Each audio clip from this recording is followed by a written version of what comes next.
امریکہ نے دہشت گردی کے خلاف لڑائی کی نئی حکمت عملی تیار کی ہے۔ نئی دستاویز میں پالیسی مکمل طور پر بدل گئی ہے۔ امریکہ اب غیر ممالک میں فعال عسکری کارروائیوں سے گریز کا ارادہ رکھتا ہے، زیادہ توجہ دفاعی اعمال پر دے گا۔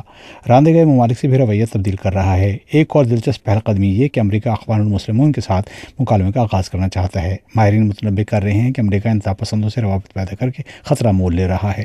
امریکہ نے دہشت گردی کے خلاف عالمی جنگ کے خاتمے کا بگل بجا دیے ہے۔ صدر امریکہ کے مشیر جان برینن کا کہنا ہے کہ امریکہ غیر ممالک میں عسکری کارروائیوں سے احتراز کرے گا، لیکن بہرحال خصوصی دستے دہشت گرد گروہوں پر ارتکازی وار ضرور کریں گے اور ملک کے اندر دہشت گردی مخالف اقدامات کو مضبوط تر کرنے پر زیادہ توجہ دی جائے گی۔ روسی فیڈریشن کی وزارت خارجہ کی سفارتی اکادمی کے مشرق کے بارے میں تحقیق کے مرکز کے سربراہ آندرے والودین کو یقین ہے کہ خلاف دہشت گردی حکمت عملی میں یہ تبدیلیاں ناگزیر تھیں۔ پہلی وجہ تو بہر طور معیشت ہی ہے۔ امریکہ دنیا کا ایک انتہائی مقروض ملک ہے۔ امریکہ کا اندرونی قرضہ 145 خرب ڈالر تک پہنچ چکا ہے۔ امریکہ اپنے وسائل پر نہیں جی رہا اور مستقبل میں بھی یہ غیر سوچی سمجھی پالیسی قرض کے معاملے کو اور گمبھیر بنا دے گی۔ اور دوسری وجہ کلی طور پر دہشت گرد مخالف حکمت عملی کا ناکام رہنا ہے، افغانستان اور عراق سے پسپائی اور لیبیا کے خلاف لڑی جانے والی جنگ کے مقاصد کا حاصل نہ ہونا۔ امریکہ کے ترجمان نے اعادہ کیا ہے کہ امریکہ اسلام یا کسی بھی مذہب کے خلاف جنگ نہیں کر رہا اور زور دے کر کہا ہے کہ القاعدہ ان کی سب سے بڑی مد مقابل تنظیم ہے۔ واشنگٹن یمن، صومالیہ، عراق، پاکستان اور شمالی افریقی ممالک میں القاعدہ کے خلاف مشترکہ کارروائیاں کرے گا اور ان کی حکومتوں سے اچھے تعلقات رکھے گا۔ راندے گئے ملکوں کے بارے میں امریکہ کے رویے میں یہ تبدیلی آئی ہے کہ اب ایران، شام اور شمالی کوریا کے اندرونی معاملات میں مداخلت نہیں کرے گا اور اپنے مقاصد کی تکمیل کے لیے خارجہ پالیسی پر ہی تکیہ کرے گا۔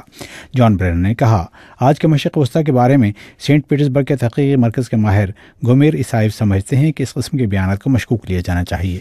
Пока мы имеем дело с активным вмешательством Соединенных Штатов в внутреннюю политику многих стран Ближнего Востока. تاحال تو ہمیں دکھائی دے رہا ہے کہ امریکہ مشرق وسطیٰ کے بہت سے ملکوں میں بھرپور مداخلت کر رہا ہے، مثال کے طور پر لیبیا میں یا شام میں۔ میرے خیال میں تو یہ کوئی سفارتی کھیل کھیلا جا رہا ہے۔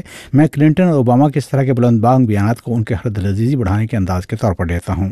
خلاف دہشت گردی نئی حکمت عملی کے عیاں ہوتے ہی ہلری کلنٹن نے ایک زوردار بیان داغا ہے۔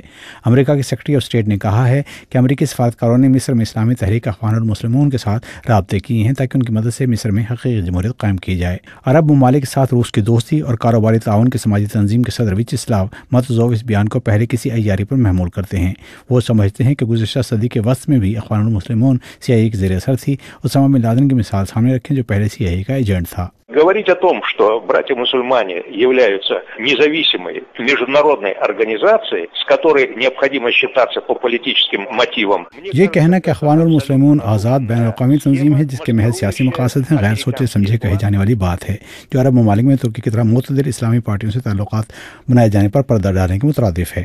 اصل میں اخوان المسلمون ترک اسلام پسند دھڑے سے کہیں زیادہ سخت گیر ہے اور ایسے سیاسی عمل پر کاربند ہوگے جو امریکہ کی CIA کے ساتھ زبانی معاہدے کے مطابق ہوں گے۔ میرے نزدیک تو یہ رجحان خطرناک ہے۔ ماہرین یاد دلاتے ہیں کہ اخوان المسلمون روس سمیت کئی ممالک میں انتہا پسند تنظیم کی حیثیت سے کالعدم تھی۔ پھر مصر کی حکومت کا ایران کے ساتھ تعلقات بڑھانے کا پہلا قدم اپنے منہ آپ بولتا ہے۔ شرق شناس متنبع کرتے ہیں کہ امریکہ کو ایسے شرکائے عمل کے ہاتھوں شدید صدمہ پہنچے گا۔